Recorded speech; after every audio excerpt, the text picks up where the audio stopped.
et bienvenue dans Histoire pour les grandes personnes. Nous sommes à la 16e histoire et vous vous rappelez l'histoire de l'éléphant? Je vous dis vous vous rappelez parce que je pars du principe que vous l'avez écoutée. Si ce n'est pas le cas, je vous invite à le faire. C'est la première, elle est très inspirante, elle est très éclairante et c'est celle qui m'a donné envie de faire ce podcast. On est un peu dans celle que je vais vous raconter aujourd'hui, sur les traces de l'éléphant devenu adulte et qui se serait transformé en âne.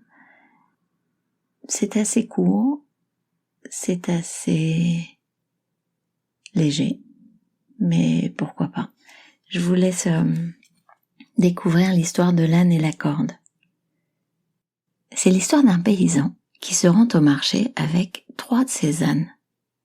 Il y va pour y vendre sa récolte. La ville est loin, au moins 3 jours de marche. Le premier soir, il s'arrête pour bivouaquer à proximité de la maison d'un vieil ermite. Au moment d'attacher son 3e âne, il constate qu'il lui manque une corde. Il est un peu affolé. Il faut absolument que j'attache mon âne, sinon demain, il se sera sauvé dans la campagne. Après avoir solidement attaché les 2 autres ânes, il monte sur son 3e âne et se dirige vers la maison du vieil ermite. Une fois arrivé, il s'adresse au vieil homme et lui demande « N'auriez-vous pas une corde à me donner ?» Hélas, l'ermite ne possède rien, car il a depuis longtemps fait vœu de pauvreté et n'a donc pas la moindre corde.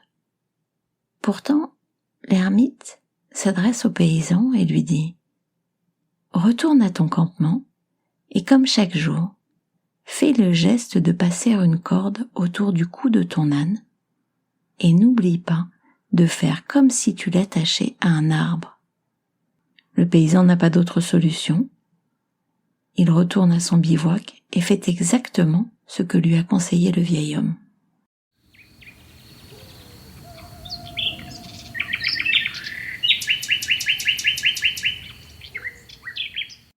Au réveil, le lendemain matin, son premier regard est pour son âne.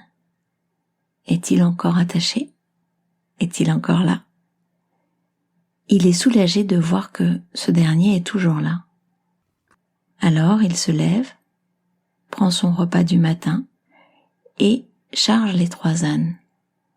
Il décide de se remettre en route, mais là, surprise, le 3e âne, celui qui n'a pas été attaché pendant la nuit, refuse de bouger.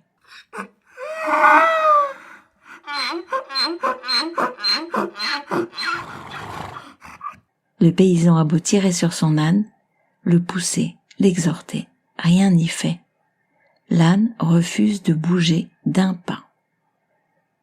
Désespéré, le paysan retourne voir l'ermite et lui raconte sa mésaventure. L'ermite sourit. « As-tu pensé à enlever la corde ?»« Mais il n'y a pas de corde, je le sais, répond le paysan. »« Pour toi non, mais pour l'âne, il y a bien une corde. » C'est alors que le paysan retourne au campement et d'un mouvement large, il mime le geste de retirer la corde, nouée autour du cou de l'âne et de l'arbre. L'âne le suit alors sans aucune résistance.